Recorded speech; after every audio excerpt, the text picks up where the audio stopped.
Assalamualaikum warahmatullahi wabarakatuh. Sampurasun. Wilujeng nyaksani mitra sadaya. Tepang deui sareng simkuring pulsopa salsabila dina program Warta Sunda. Sababaraha warta nu lebet ka redaksi Sunda nu baris didugikeun dina sabaraha menit kapayun. Pamirsa, nyangakeun ibar salengkapna.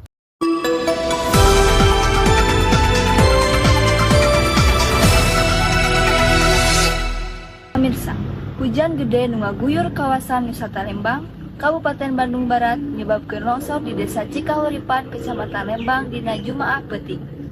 Warga Kampung Pangear bebarengan jeung tim gabungan ti unsur polisi, aparat desa, jeung relawan ayeuna keur usaha ngabersihan material taneuh nu ngalantarankeun longsorna hiji tebing nepi ka nutupan jalan desa.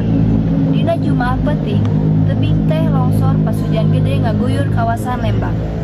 Salian nutupan akses jalan desa, longsor age nyababkeun 2 imah warga nu dihuni genep jiwa rusak parna. Sarasa hiji imah malah ambruk jeung teu bisa dipake deui. Sanaos teu aya korban jiwa dina kajadian ieu, kusabab sieun kajadian longsor susulan, warga nu imahna katarajang longsor teh ayeuna keur ngungsi sementara ka imah tatanggana nu leuwih aman.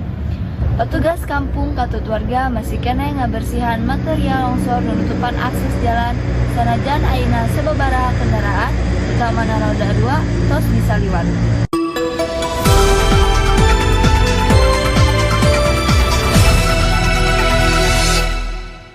Pamirsa, hatur nuhun karena perhatianana. Simkuring pun sopa salsabila pamit undur diri. Wassalamualaikum warahmatullahi wabarakatuh.